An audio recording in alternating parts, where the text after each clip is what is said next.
Welcome everyone. I am Ms. Victoria Rani from DAV MPS Ulur. Today I am going to explain about the characteristic of microorganism. In the last class I have already explained about the type of microorganism, and now I am going to explain you in detail about their characteristics. First I am going to explain you about bacteria. Bacteria are single-celled microorganisms. They are put under plant kingdom because they have rigid definite cell wall like plant cells. Bacteria can be seen under microscope, which enlarges their image from 100 to 1000 times. As I have already told you, bacteria are microbes and we cannot see bacteria with our naked eyes. We require microscope to see it, and microscope enlarges their image from 100 to 1000 times. Here this is the structure of bacterial cell. Okay, and you can see that it is covered with a cell wall and it resembles to a plant cell. Okay, and here general what we can say cell organelles which can be visible in this diagram, and it is the cell wall, capsule, and they have a nucleoid instead of nucleus because they don't have proper nucleus inside them. Next is fungi. Okay, so fungi are non-green plants. They cannot synthesize their own food. They must depend for their food on others. Means they cannot take their own food. As I have told you, they are a type of parasite. Okay, most fungi take their food from dead organic materials.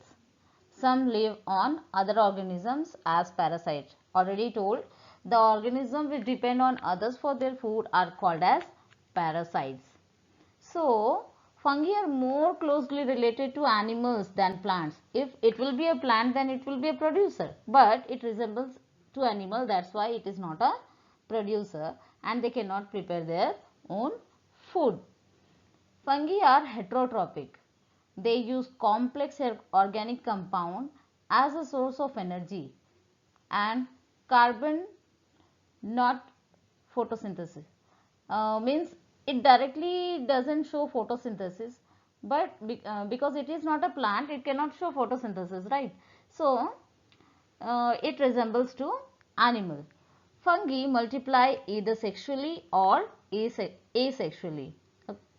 The majority of fungi produce spores, which are defined as sporangia, which is a haploid cells, and undergo mitosis to form their multicellular haploid individuals.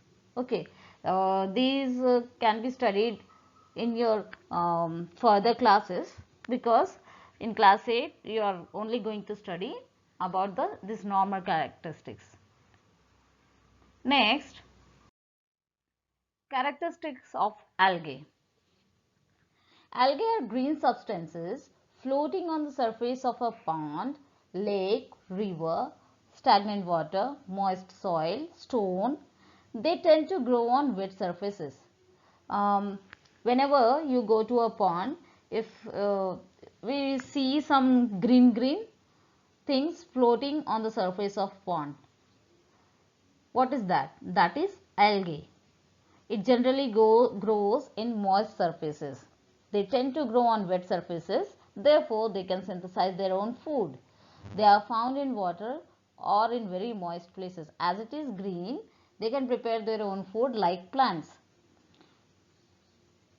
They can produce their food because they can swallow sunlight using bacteria. Instead of eating them, they kept them alive inside them. This was an example of endosymbiosis and produce organelle called chloroplast.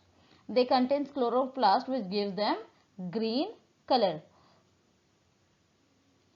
They first appeared around 1.5 billion years ago, and algae could not use sunlight to make food and get energy. At night, they still burn food with their mitochondria like a protozoa. Okay, as I told you, it shows some plant qualities because it is having chloroplast, so it can produce their own food. Here you can see the structure of algae.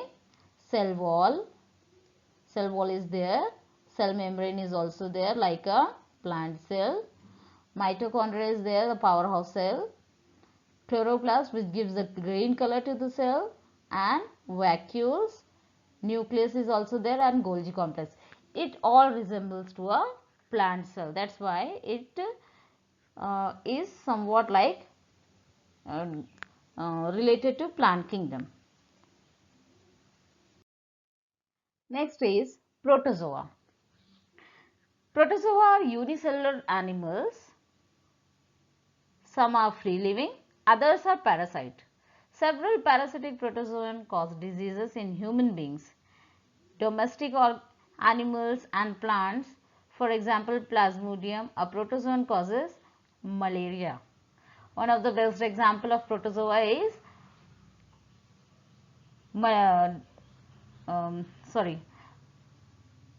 mosquito, which causes malaria. You know where the protozoa grows? Generally, these protozoa grows in our blood. Our blood is the breeding place for mosquitoes. That's why they suck our blood. Not only for feeding, but for breeding also they require our blood. Okay. Now there are some examples of protozoa. Amoeboids, sporozoa, ciliates, and flagellates are the example of protozoa. Now this is the end of our topic. Thank you.